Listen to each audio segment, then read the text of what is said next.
Now may the words of my mouth, the thoughts and meditations of our hearts be ever acceptable unto you, O God, our strength and our Redeemer.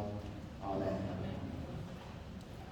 Now from our first reading from Micah chapter 6, there is a verse, that 8th verse, the last verse, that has meant quite a lot to me and quite a number of my friends at university, especially from an organization called Students Union for Christian Action. This was the late 90s and 2000s. What is it that the Lord requires of you, mortal? But that you do justice, you love kindness, and you walk humbly with your God. Of course, we had the gospel reading from the Beatitudes, that juxtaposition of blessedness and suffering. And do not forget the New Testament reading from Corinthians, where Paul points out that God's foolishness will always be wiser than that of any human being. Now, last week, I came across a love meme. I'm sure you noticed this. One very comforting meme that says, when God calls you, God has already factored in your stupidity. Just relax. That is not just to do with priests, but with all Christians. And I wondered how these could come together for us today. Have you wondered when you're in trouble, you're going to pull out your strongest side? Or what the Bible tends to say is, put forth your weakest foot, and God will come in his weakest, which is stronger than the evil that is coming against you.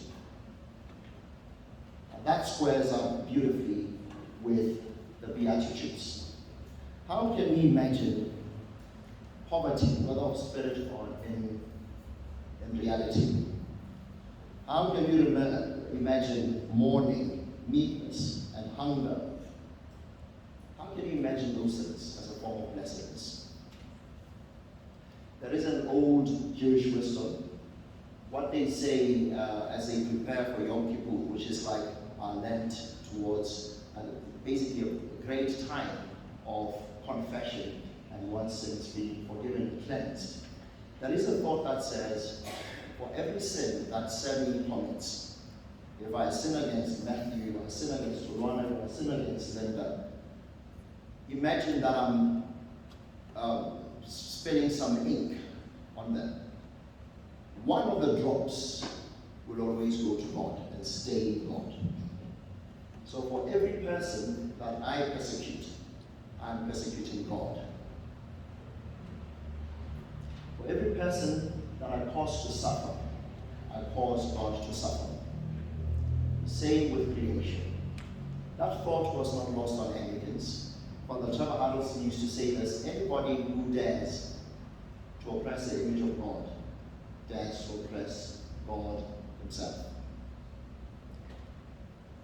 Now, you might ask yourself, where do you find this in the Bible?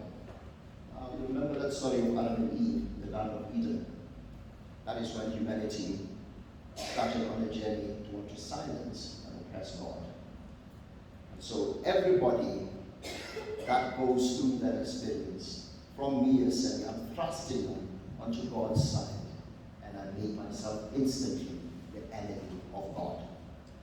When I sin against them, I push them onto the side of the blessed, but the one that humanity has been wanting to persecute from the beginning.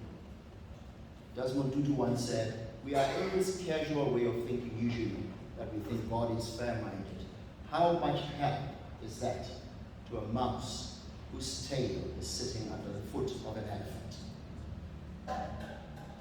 God will take the side of the small little mouse that doesn't have the power to fight for itself, and use the smallness, the littleness, and the weakness and the foolishness of the mouse to prove God's greatness. And that is how, brothers and sisters, we can say with Christ, blessed are the poor in spirit, because someone has pushed them into that poverty. Blessed are those who mourn, because somebody has caused them to mourn. Blessed are the meek, and actually it is those who are humiliated. Someone has thrust them onto the side of God. God's foolishness is greater than the pretend wisdom of an oppressive and a neglectful